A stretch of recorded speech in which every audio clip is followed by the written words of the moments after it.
Hi guys, welcome back into my channel. I hope you're having a wonderful day.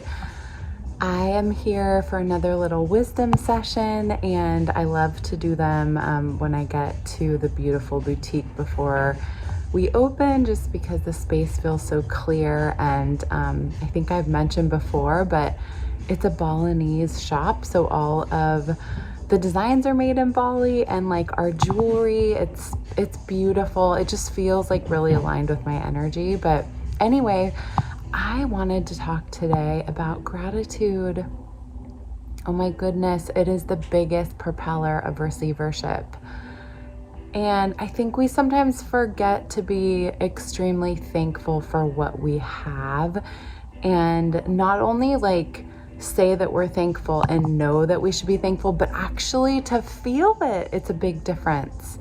It's a shift in our energy. And I think that's where meditation can really be beneficial. If you're finding that the delta between how you feel and how you want to feel is really different, it often can inspire us and help us to remember that we are so blessed, so beyond blessed for what we have. And I know each of us has different circumstances, and there are moments of challenge and struggle, and it may not feel like you're blessed in certain moments when challenges arise, but there is a precise reason why you are experiencing what you are going through in this very moment. And the more that we lean into being thankful for what we have and the people in our lives, all of the little things that make up our daily building blocks, from our experiences to our relationships to even the roof over our head, it allows us to open up our heart chakra from a place of compassion, and we emanate different cells and vibrations into the universe. And I think my hat's crooked. So the more we can operate in a place of being extremely grateful for what we have today, that is precisely what will usher in the most meaningful changes for tomorrow. And I just can't stress it enough. Look at the people in your life that have been lifting you up. Who's checking in on you and calling and asking how you are?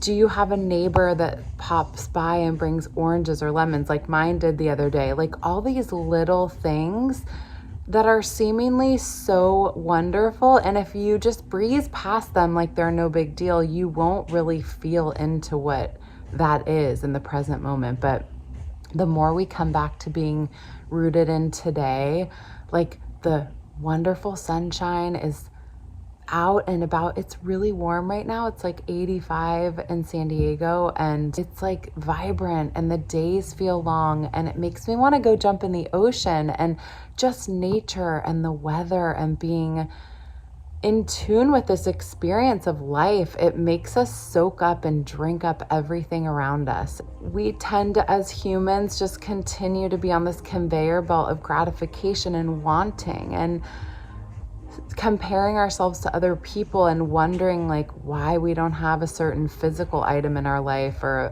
an emotional piece of our life. It's just not fair to be on this belt of never feeling satisfied. And I think that's where gratitude really comes into play. If we're just rolling through our lives and we don't ever feel truly at peace with what we have, what is the point? Because when we move on to the next phase, you guys, we're not going to have anything except for ourselves and our soul. Like, we come into this world with nothing other than our beautiful soul, and we leave with nothing. So the external things and the fluff and the status or the car or the dream boat or whatever it is, those are all great, but they're not necessary. And to be honest, the more you're grateful for what you have in your precious life today, the more that those things you do want can come. And hopefully you'll have a set of values that aligns with who you are, and the art of moving through the world with ease and grace. And even when things feel a sense of lack, or you're frustrated, or there's a time in your life where you're just like, I'm so over this, like, why hasn't XYZ changed? Instead of focusing on that like lack of patience and frustration, try to, as much as you can, dig deep and just look at your surroundings and being able to take a shower, like all these liberties that we take for granted sometimes. And it's really a luxury. There's a lot of people in countries that don't even have warm water to take showers, and they don't have shoes to wear. So an easy way to remind yourself what you're grateful for is to write down a list. I'll just simply write down, okay, why don't I make a list of like 5 things I'm grateful for? Then I start going and I'm like amazed. Oh my gosh, this coffee that I'm drinking, I love a strong cup of black coffee. It reminds me of traveling and to all the wonderful countries I've been and their types and styles of coffee. Then I get into this mindset of travel. Oh my God, I can't wait to travel. What about like the fact that I live in a tropical place? I love that. It's like a snowball effect of momentum, and that is what we want. It just puts your mind into a space that's a little bit different than when you woke up. And I tell ya, then you carry that energy and that feeling of being happy and alive into your very first interaction. Maybe it's a Zoom call at work. Maybe it's for me going on set to a shoot. You just carry yourself through the world more differently with that gratitude. And that is exactly the propeller of all that we want to receive. So just remember to get into that space of like the little things that you love. There's ways that we can be grateful. Also, last thing, one other gratitude reflection is to tell the people in your life that mean a lot to you that you're grateful for them. Not on like, you know, Mother's Day or their birthday, but just any day. And just be honest and say, I really appreciate your friendship. The light that you bring into my life just lights me up, and I'm so grateful for you. Or maybe when they do something nice, you just say, I'm so thankful you're in my life. The more that we can appreciate and give out, again, that energy to people that also influence us, you guys, human relationships and love, that is what it's all about. So if you're able to thank the people that mean the most, like that is a great place to start from. And again, it sets off this really wonderful momentum of energy and the shift that we need to vibrate in just a much more open, flexible, available place for the blessings that we want to come in. So the more you are grateful for the little things, the more that you will just find things that you have to be grateful for. And I think that's part of the shift in living this more spiritual, simple life, is that we don't require as much because our values are set on peace and finding Zen and finding a spiritual community and a life that aligns with how we've created ourselves on the inside, on the outside. And oftentimes it's not all the flashy things and the external fleeting temporary things that might make us feel good, but that are going to be gone, you know? It's more the lasting things.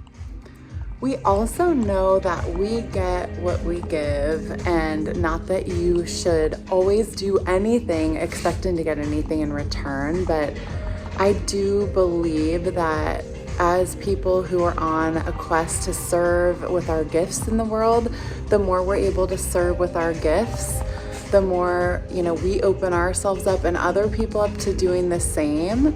So the more you can be open and also, expressing gratitude for everything in your life and to the people, like I mentioned, it just is this domino effect that can only bring more goodness. And the more we can be grateful for the process of unfolding in our lives, trusting and really having hope. I think part of my biggest life mission and work in this world and on this channel is to inspire people with hope. And I try to enact this in my own life every day. If we can just remain hopeful that things are truly working out for our best and highest good, it will align us with such a nice trajectory of joy and welcoming and abundance and more goodness. So just remember that things are happening, whether we really relish in what the process is right now or not. And I get it, it can be messy and life can be really tough. If you're going through a big life transition, for example, like a divorce or overcoming a death, it takes a while, and everyone's process to healing will be different. But there will be a silver lining always, that we can find that thread that's woven within our life experience and who we are. And those troublesome times only make us so much more happy when we experience the highs and those beautiful out of the blue moments and just comforts and the relationships that just light us up. So remain hopeful. In the spirit of gratitude, we must remain hopeful. And I have so much hope for all of you, and I'm sending you all so many blessings always.